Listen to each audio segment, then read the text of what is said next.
Hi, my name is Karen, and welcome to the PT Breakfast Club podcast. I was looking at the World Series yesterday, and I thought of Phillies Karen the other day. I was like, look at that. She was everywhere for like 9 seconds. 9 seconds of fame. Remember her? She stole the baseball, or what did she? Did she steal the ball or berated the guy into giving her the ball? That was Both. it. I mean, basically, she, didn't catch it. A guy came over, picked it up off the ground, and then she went over yelling at him that it was her ball because it touched her leg or something. That makes complete sense. And then go back even a couple of days before that, and there was the whole CEO scandal with Coldplay. That disappeared like immediately. Yeah, I mean, gosh, stuff used to happen back when I was a kid. Stuff would happen and it would at least last like a week or two. Saturday Night Live would get a hold of it. The late night shows would get a hold of it. They batted around for a few days. Now there's a camera everywhere, right? So there's a moment happening everywhere. It doesn't need to just be the CEO at a Coldplay concert or a Phillies game. It can be, well, almost anywhere. It's wild, man. And you have to sort of adjust for that, not liking it or not liking the way things are. That doesn't work. So I think that's the focus of today's episode. We're looking forwards to 2026. What are you showing me here? What's on the screen? So Craig Lee. Oh, this is brilliant. This is so smart. Okay, so for reference, we're going to do a six-pack episode. We're going to talk about the 6 side hustles. Jimmy will bring you 3. I'll bring you 3. This was decided last minute, so bear with us. But Craig Lee shared this. Company who made the lift used in the Louvre heist goes viral on social media. And, who in the world would think about the company that created this getting notoriety for it? What are your thoughts? I mean, we've seen this, like Dave Kittle shared a car from, I think, like a cosmetic surgery in New York that was getting some social media attention. My thoughts are, and this is what I was taught early in my radio career, the lesson was, Jimmy, you can't sing, you can't dance, you really can barely tell a joke. How are you going to last in radio? And I was taught yes and. Those 2 words, yes and. So this company, what is it? What is the name of the company? I want to give them credit because they should be getting their moment. Go down just a little bit. Boker.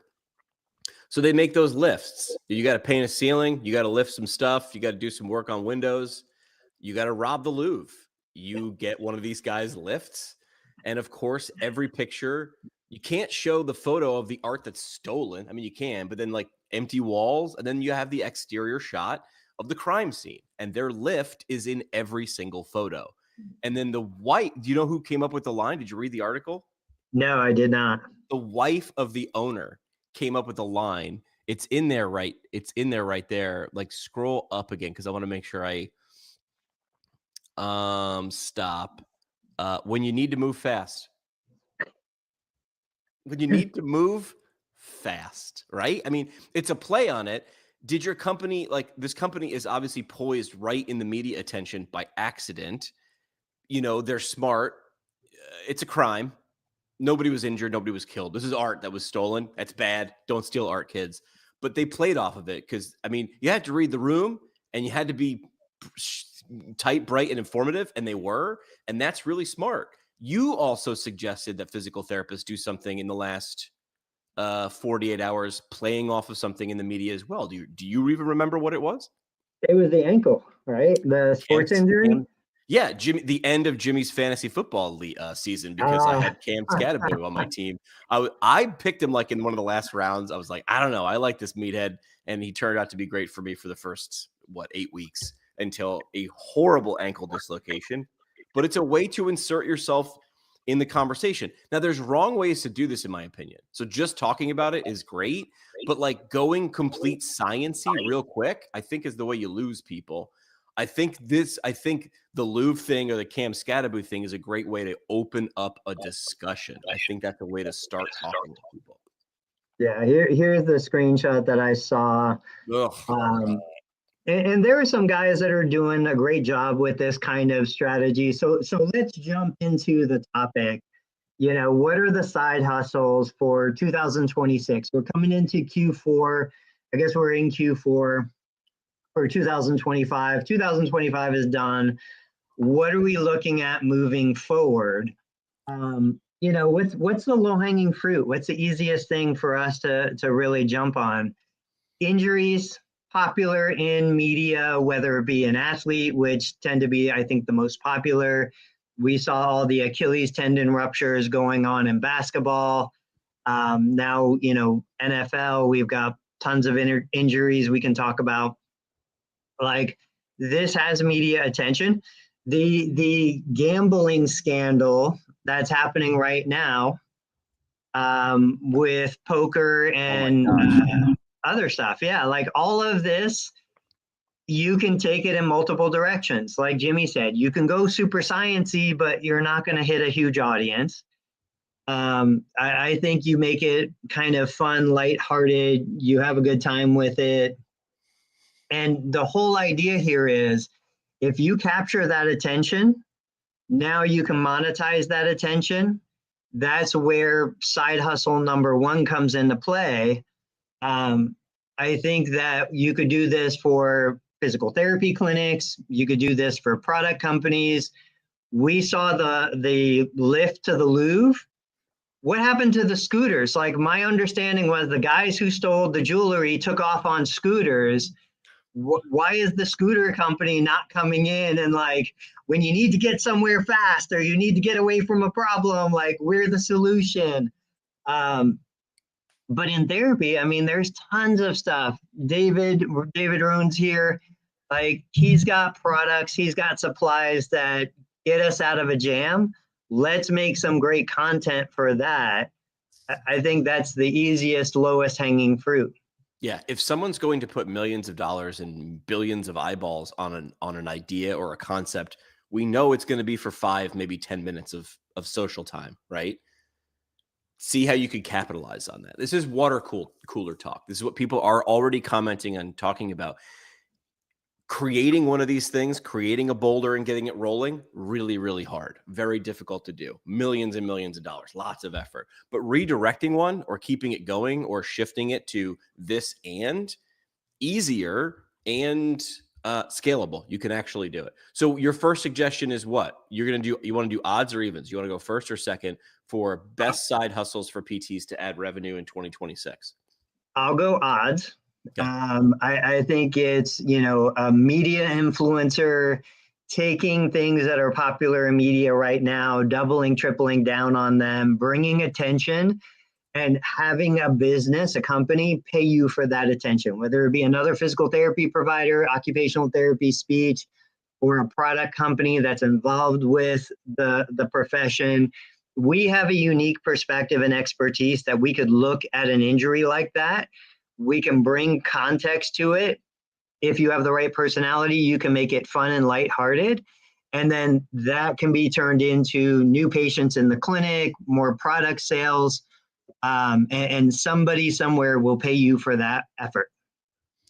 Yeah, I mean, I feel like I called this, or we called this, lots of people called this years ago. Here's an example that I used, which was there apparently is a gum or a candy that is used as a libido driver. You take one of these spicy cubes and puts you or your loved one in the mood, and you get all spicy.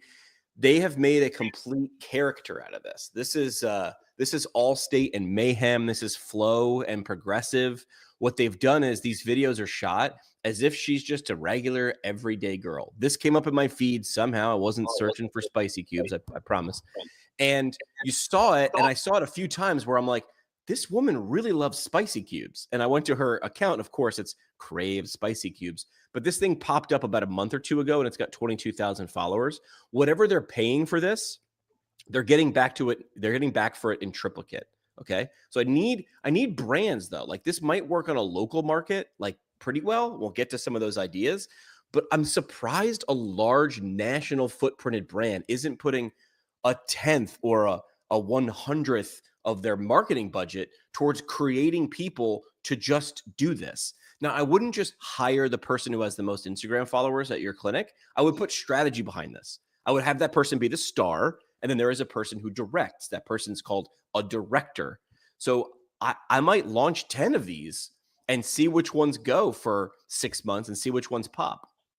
I feel like that's a low lift, easy way to do it. I mean, this spicy cube content could have been shot in a long weekend or a week, right? Outfit changes, location changes, write a bunch of scripts, get together and shoot, and then see which ones pop.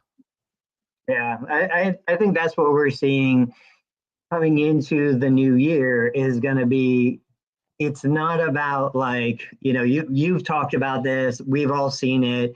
Is it volume or is it excellence? Like, do you make one perfect video or ad campaign or whatever, or do you do 100 of them and pick the best one? Yeah. Production at scale, it costs pennies now.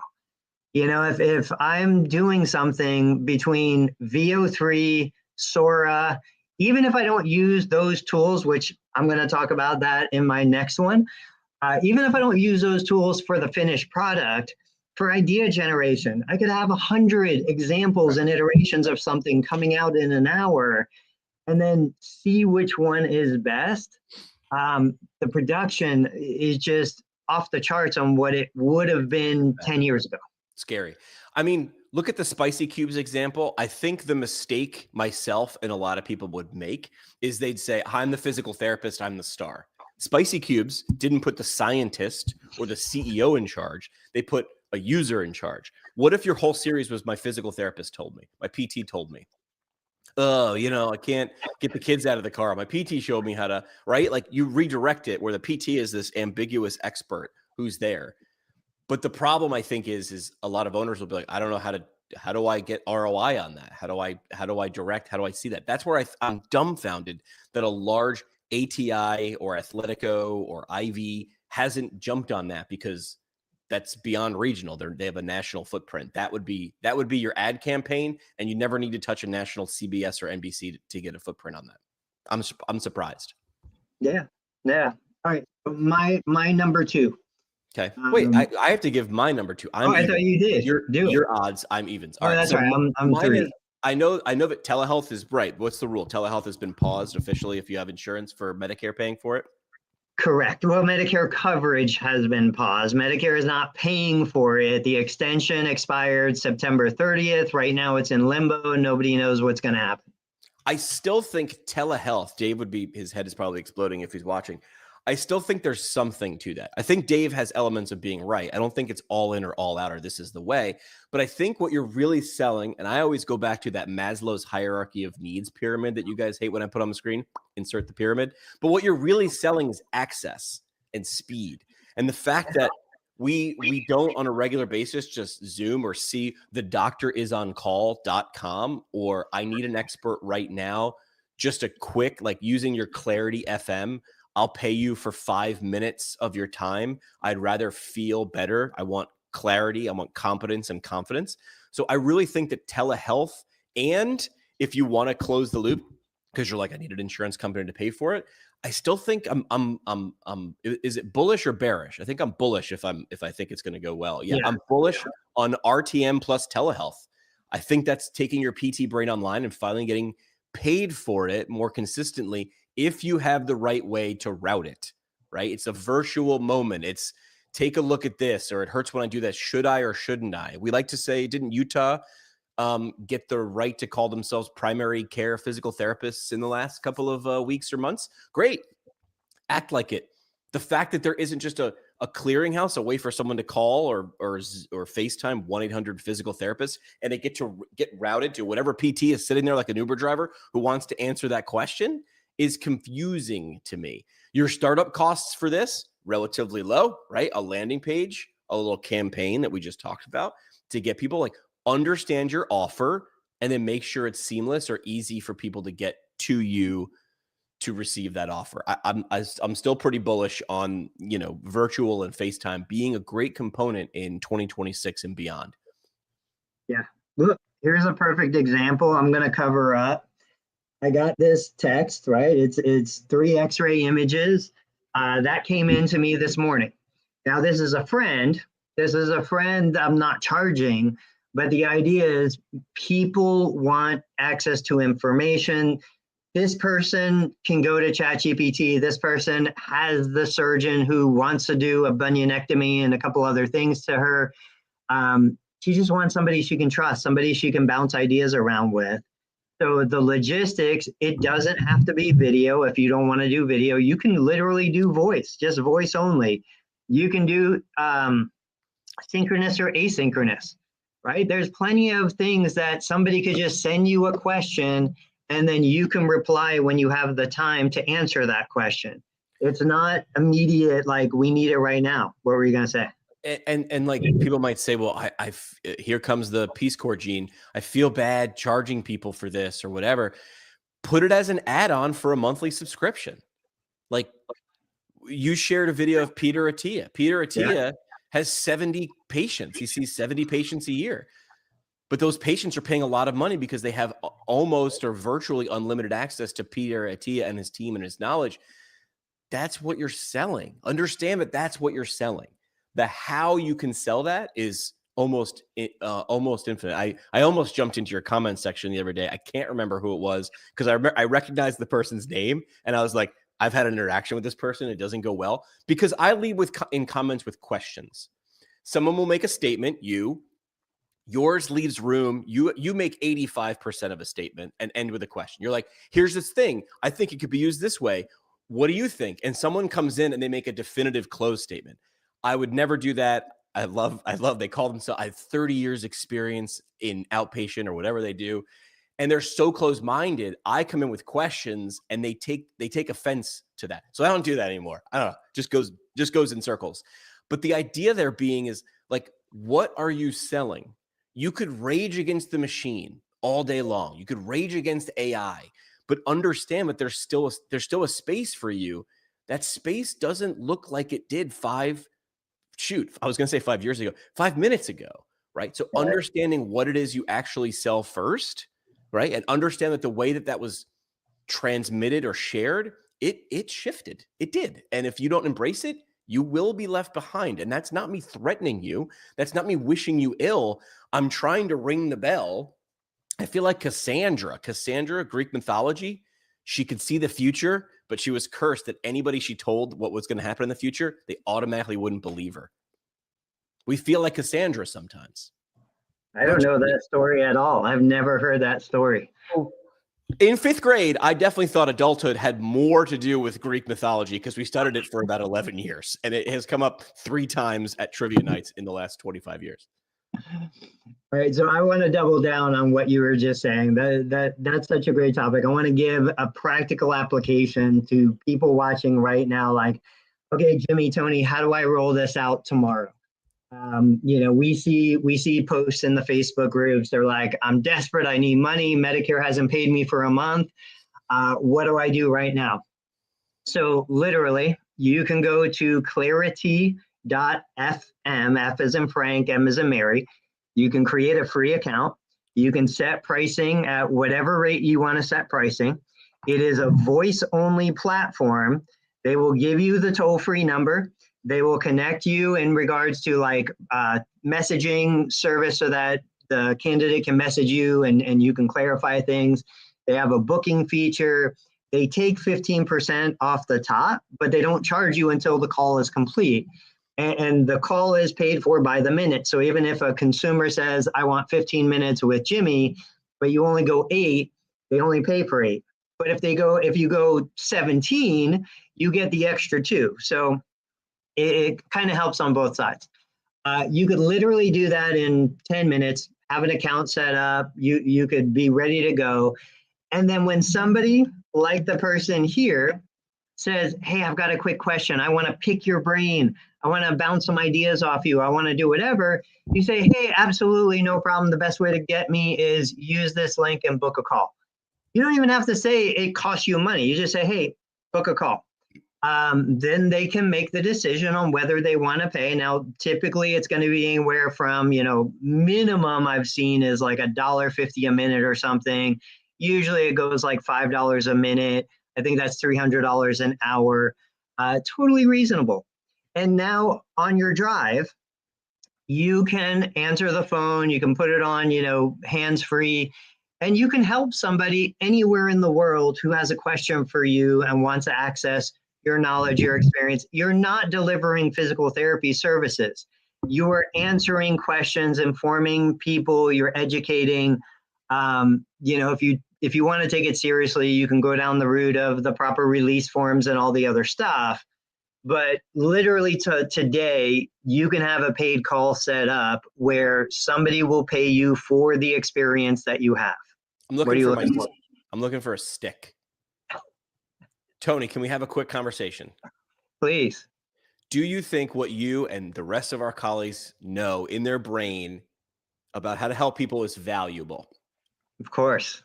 Then I need to beat the Peace Corps gene out of you and myself. It was the same way when I started, right? People want to give you money in exchange for something they value more than that, right? I would not expect someone, even to come look at my bathroom and like give me suggestions for renovation. I sort of expect now people to say, I will come and spend an hour looking at your house and telling you, blah, blah, blah, blah, blah. I expect to pay for that, right? I expect it. It's not unexpected. That person is really good. The reason I picked them is I've seen their work. If someone believes you have value, you can ask for an exchange for that value. If you don't believe that what you have is valuable and you just want to give it away for free, that's cool too, but you can't complain about it. Can't complain Absolutely. about it. All right. Let me share my screen again. Okay. I want to show you guys some images. I know we're kind of off. I don't know if I'm sharing my second or my third or whatever. Hang on a second. I'm going to pull this up. One of the biggest underutilized opportunities is going back to something I was doing 2 years ago. So bring this on. Okay. This is literally, I took this screenshot minutes ago while we were talking. Back in 2022, 23, I was doing about 2,000, let's say 2,300 a month from Amazon with affiliate commissions and influencer commissions. That dropped down in 2024 and early 2025 to like 700. It got to the point where it wasn't even worth it. Now you can see here over the last 30 days, and I'll explain these two charts real quick. The top one says $1,860. What that is this is on-site commissions, meaning when a consumer goes to Amazon to buy something, they go to the product page, they scroll down, they find videos of me and other people that are using the product, talking about the product, explaining what the product can do. Obviously, most of these are sales videos, but what I try to do is I try to say, look, I'm not selling you this product. I don't care if you buy the product or not.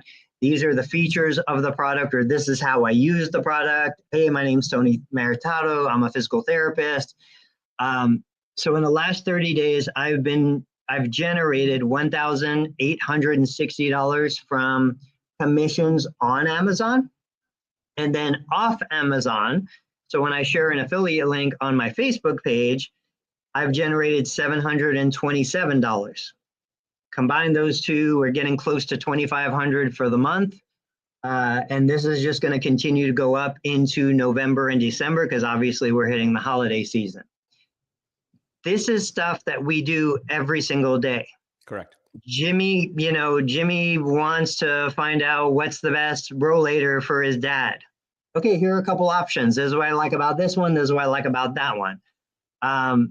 Every single day we're making these recommendations. All I'm doing is capturing the recommendation on a video, uploading it to the Amazon page. If you have a big enough audience to be an influencer, if you don't, you just share it on your own page. And then you get paid by the product company because they recognize the value of you sharing that information with your audience. This is an exchange of value. That's all it is. Taking the trust and the goodwill that I've built, honoring it, protecting it, not sharing crappy products that I don't actually use in the clinic, And, helping solve consumers' problems. Consumers want to know, look, there's 1,000 Chinese knockoffs on this website. Which is the one that actually is worth the money that you're investing? That's what we're delivering in that exchange.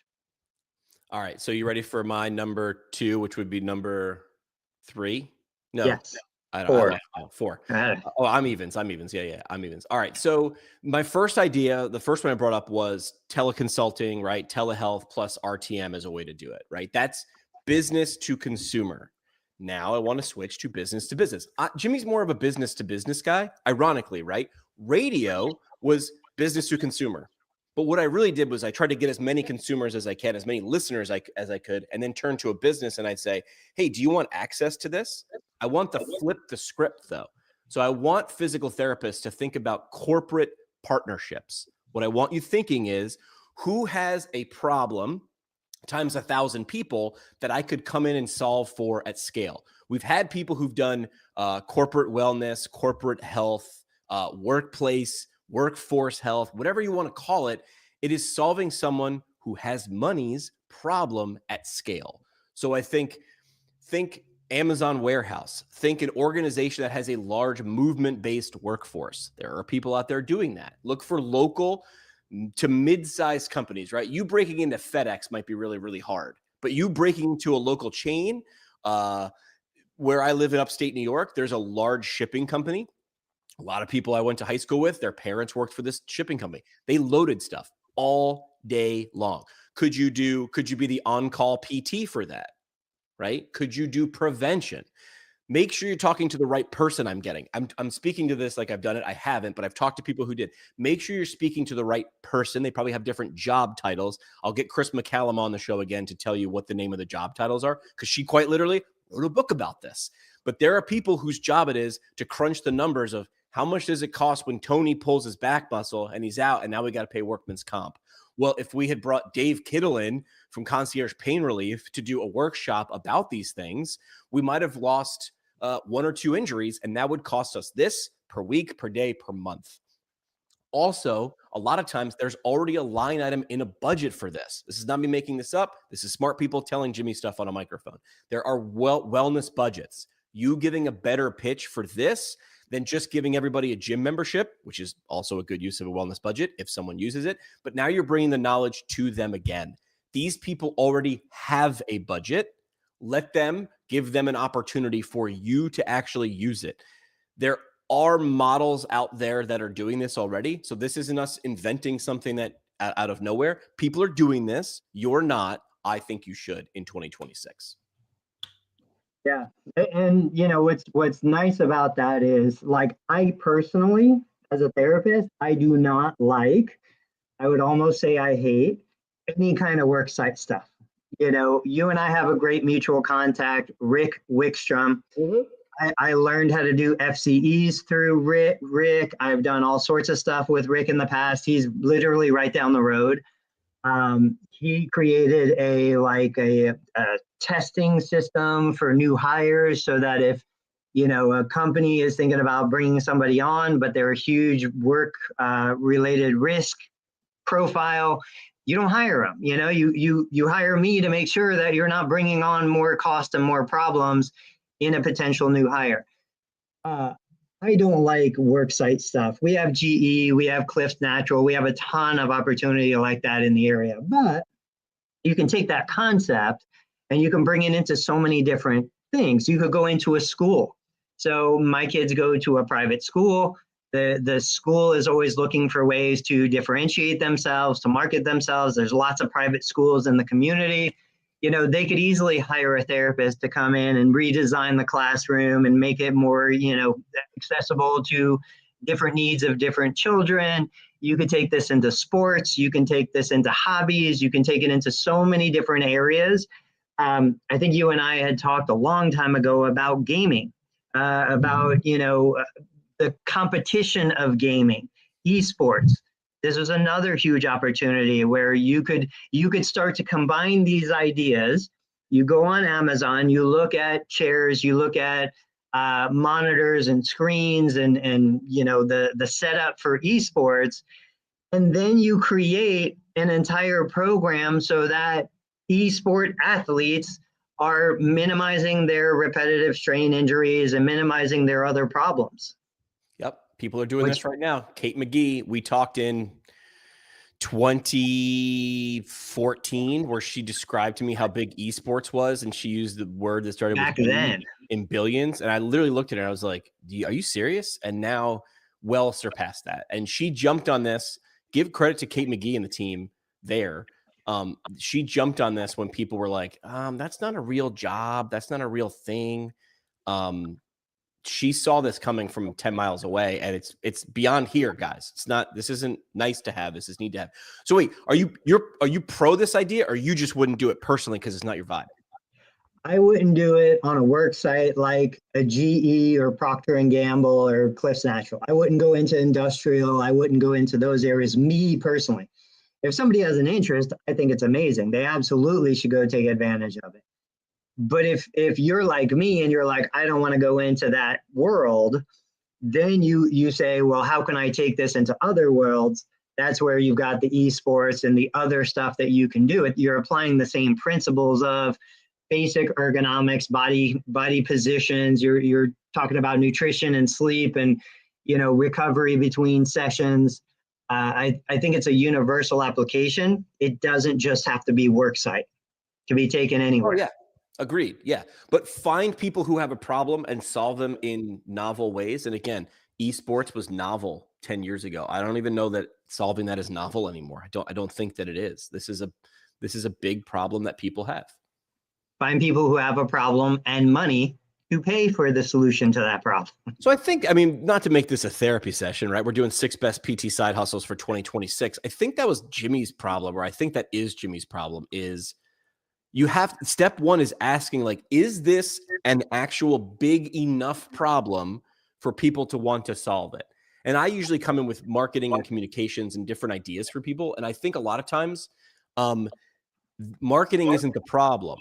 You have to highlight, is hiring your problem? Is client acquisition your problem? Where even I, the guy who's it's way easier for me to frame problems and describe them from other people than it is ourselves, right? Because we're neck deep in our own stuff. But people don't have a lack of physical therapy problem. They don't. They have a lifting your grandkids problem. Remember that ad? I think it was for the Super Bowl a couple of years ago. The guy in his woodshed, and he's out there with a kettlebell, and you can't figure out why. And then he lifts the kid up to put the star on the Christmas tree. Chef's kiss, guys. He doesn't have a physical therapy problem. He didn't have a gym membership problem. He had a something else problem. I think part of our strength as a profession is we can do so many things. And of course, part of our weakness is we can do so many things. Pick a couple of those things. What's the problem? Do I have money and a desire to solve it? And then put those things together to do that. So your next suggestion is what? Are we back on you? Yeah, we're back on me. Just to review, so you talked about at least telehealth. I talked about Amazon affiliate.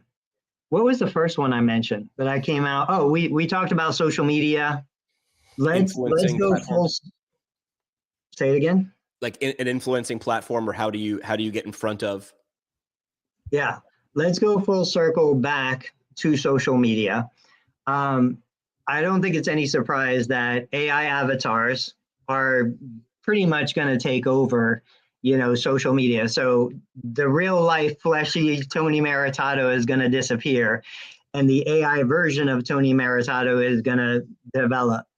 Where I think we come into play, we didn't lose our spot, is we don't need to be the one behind the camera, in front of the camera. We need to understand the psychology of what that AI avatar should be saying, should be doing. And I think if we can leverage 20 years for me, clinical experience, I know, okay, that patient walking in with stenosis, I know they're going to tell me, Tony, I don't get it. I can push a grocery cart through the supermarket for 40 minutes, but I can't walk across the room without bending over and without my back hurting. Tony, as soon as I sit down, my back pain goes away. But when I stand up for more than 3 or 4 minutes, my legs go numb and I start to tremble. Like we have the actual words that patients have been telling us for decades. That is where the gold is. That's where the value is. And so us learning how, like I've been learning, okay, how does VEO3 work for Google? How does Sora work for OpenAI? How can I create content using these tools? Because that's all they are. They're still tools. In a way that resonates and connects with the end consumer. And when we look at combining a couple concepts, the 60-minute segment the other night, Peter Attia, he's not doing anything that you and I haven't understood and done forever. And he acknowledges, like, look, it's not hard. Like, this is pretty simple stuff. Lift heavy things, get strong, focus on building body resilience so that if you can make it to 90, you're not debilitated. If you can make it to 90, you can enjoy the time with your grandkids. You can have a meaningful relationship with your family. You can still, we talked about the lady who did the Ironman, I think at age 80. So we put all of this together and we say, okay, I can only treat 10 people, 15 people in a day. But if I create the AI avatar that shares the message to millions, now I can have impact on a population level.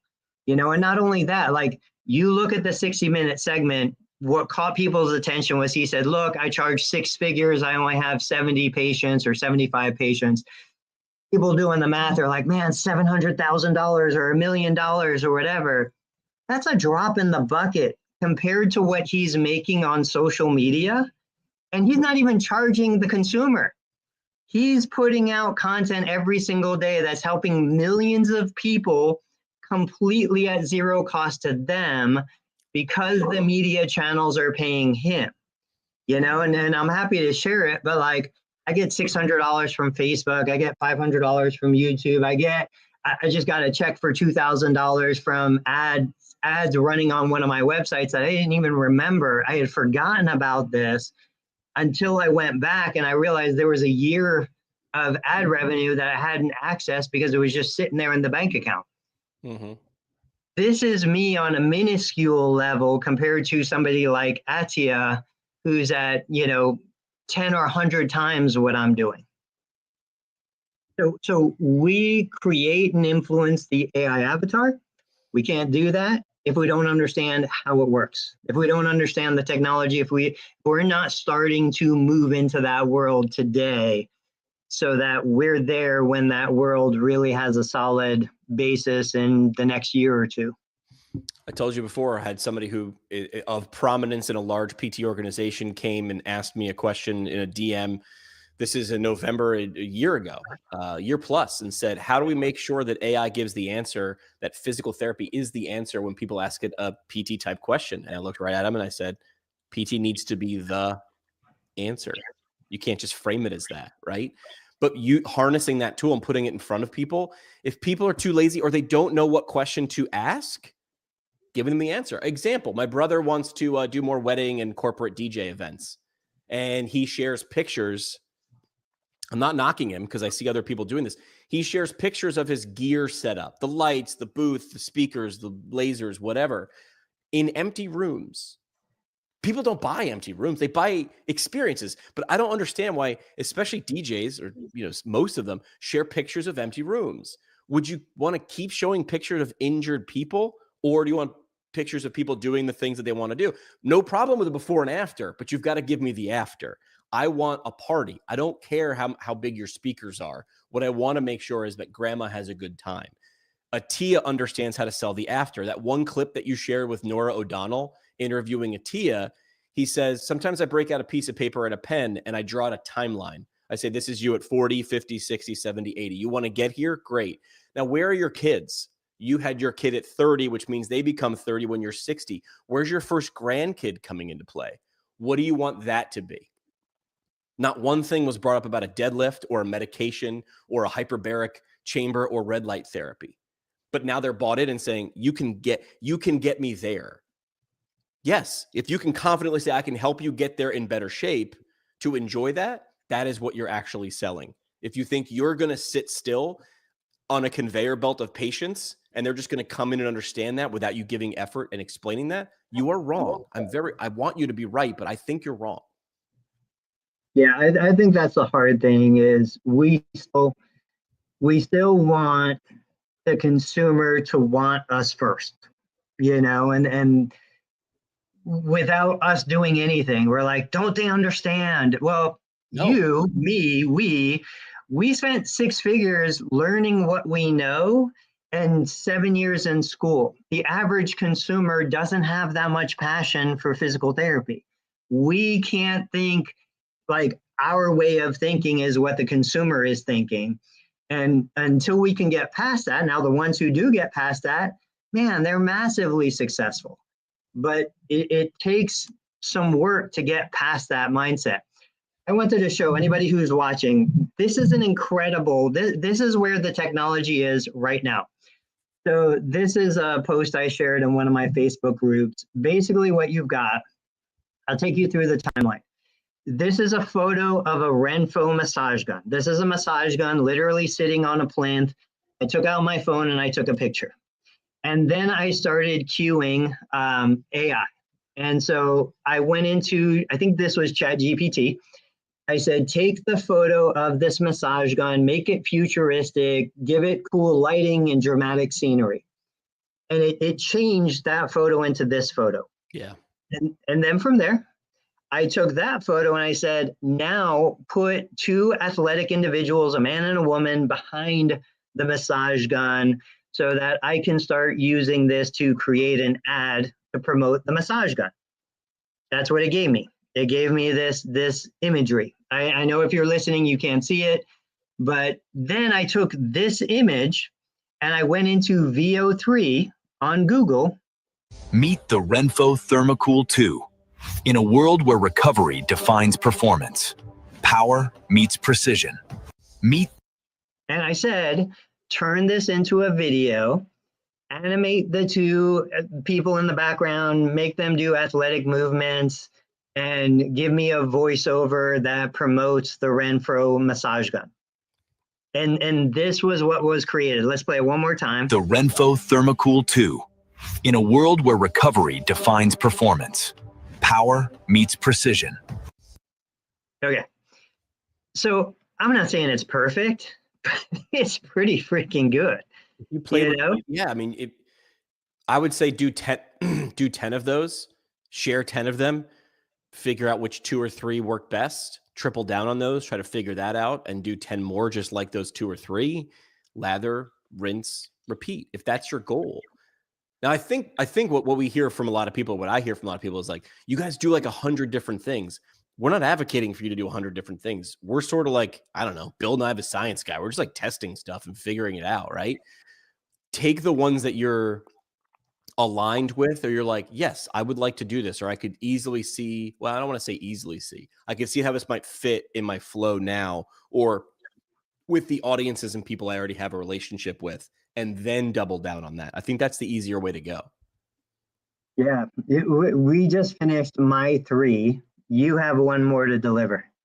Oh, yeah. All right. So my last one. All right. So let's review. My first one was, I still think tele or something, getting to someone's phone or giving access with remote therapeutic monitoring or something was number 1. That's business. For the record, real quick, for the record, Peter Attia said we are releasing an app that's going to allow that kind of access.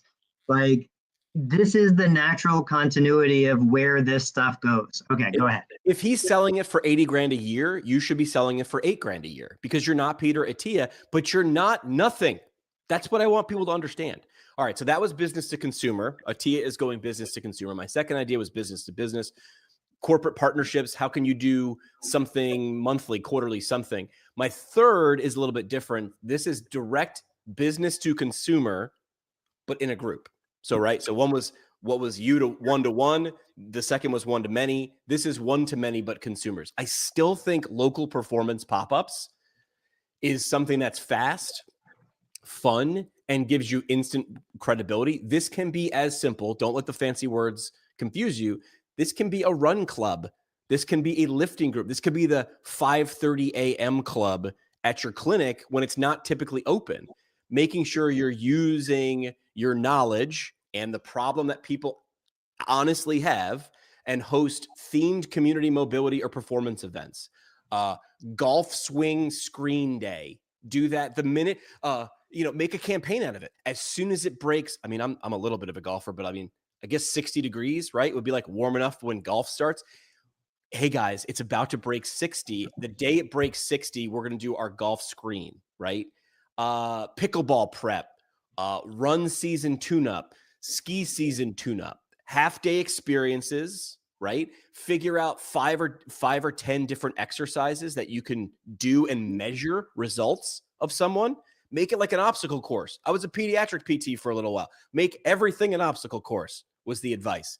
At what age do we stop making stuff like that fun? Is it 18, 21, 60? But there is an age there where we stop making this stuff fun.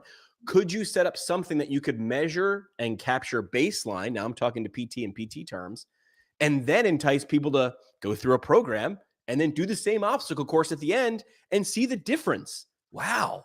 JP Guidry, who I've had on the show, very, very good, gotten better at showing, you want to hit bombs on the golf course? You want to drive longer? Great. You need to be in the gym. It's not a different driver. It's getting in the gym. So he understands the carrot on the end of the stick and says, you have to get in the gym to do that. So I think selling these things, and here's why. A lot of things we talked about are digital and virtual and captured on a screen or a laptop or a TV. I think the pendulum the pendulum will eventually swing. That's what pendulums do. Bell bottoms are great, then they're horrible, then they're great again. Guess what? In a couple of years, they're going to be great again.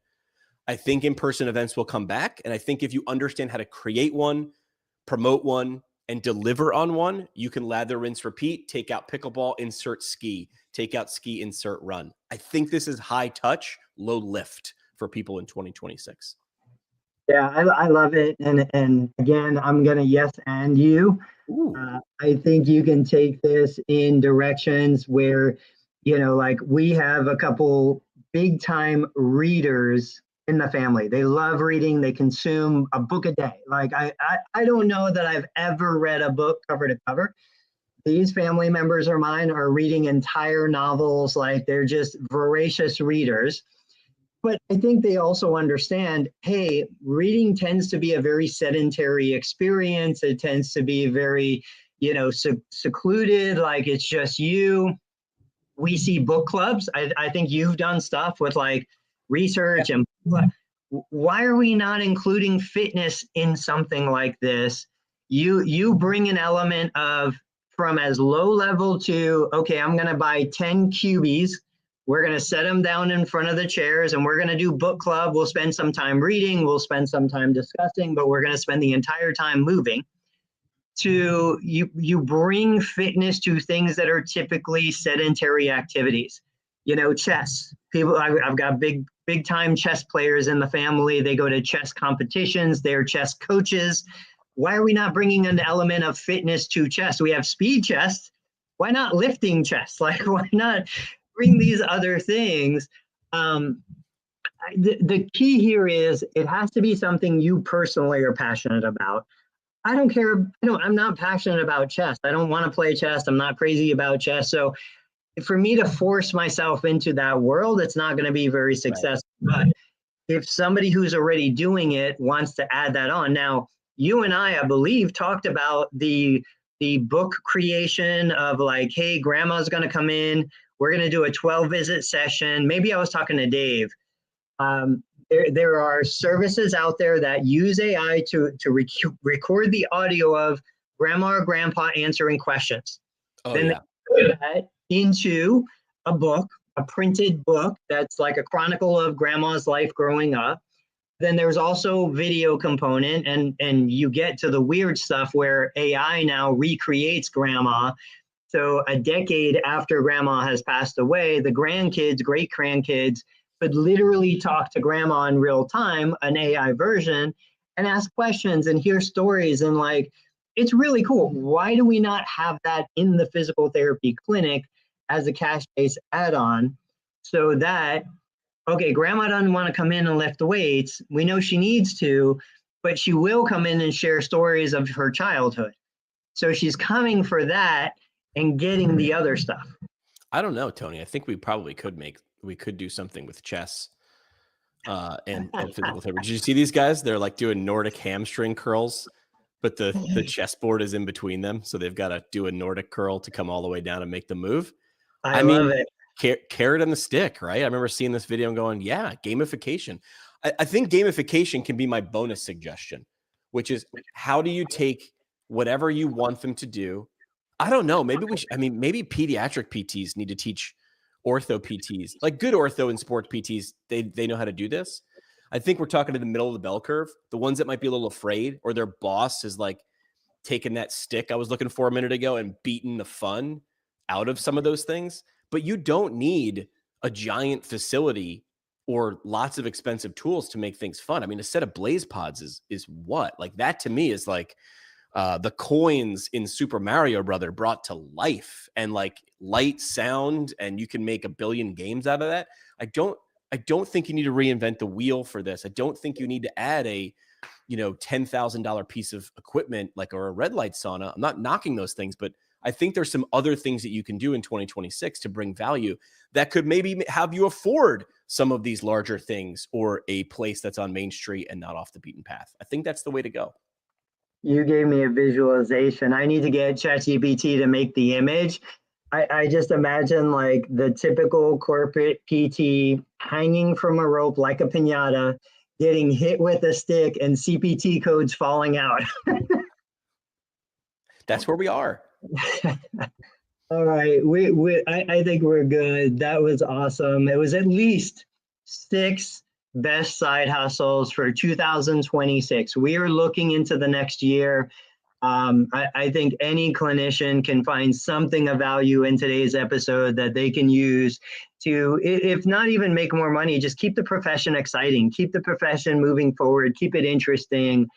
If we look at parting shots, I think the big takeaway message is, the profession is just the platform or the vehicle. That's all it is. It's nothing more than that. Use it to launch yourself into the future. Use it to build the life that you want to build, because, if you don't, it's just going to chew you up and spit you out, and you're going to be where you were 20 years ago. There are great things that can happen. Just leverage the platform for what it is. Yeah, I would say is keep it simple, right? All the suggestions we had, they might sound complicated at first, but if you look at it, it's a delivery device, right? How do we deliver this thing? We didn't say go get a certification. We didn't say change how you treat, right? Other people they might try to sell you those things, which is fine, right? Lifelong learning, but these are delivery devices. This is finding a person who has a real problem, who doesn't need you to twist their arm to solve that problem. Like that might be one of the more important elements. If the person doesn't believe that what they have is a problem that's worth solving or worth giving up time, effort, or money to solve it, you should move on. So it's not overcomplicated, but continue to do that in 2026. And I think the world will beat a path to your door, or you'll beat a path to the world's door. Maybe that's more accurate. We've got to reverse that. What do we want to talk about? We want to do a front tease. Anything you want to talk about later on in the week? What is today? Is today Tuesday? Holy cow. Yeah. So, all right. Coming back on Thursday. If you guys like these 6-pack episodes, let us know in the comments. Give us a like, because what was the other 6-pack we were going to do? Social media trends of 2026. I think when Dave's back, he's going to be on vacay for a little while. I think a 6-pack still works with each of us given 2. We got to up our game.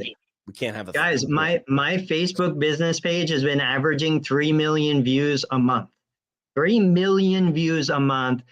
I will share the behind the scenes maybe on Thursday when we do the next 6-pack. All right. So are we locking that in? Is that our official front tease? We're doing social media trends for 2026. Yes. Sounds good. All right. Make sure you subscribe and like and subscribe. We should just record an outro that has us going through all the different channels, and we don't have to remember all of them. I would like to say, if you're still listening or watching live or recorded, if you have a suggestion or you liked any of the ones that we just mentioned and you're thinking of actually trying it, we'd love to hear about it, that you're going to do it, and then maybe in a month, 3 months, 6 months, how it went. I do want the before, right? That light bulb moment, and the after. Tony, have a good Tuesday. Stay warm out there in Ohio. Will do.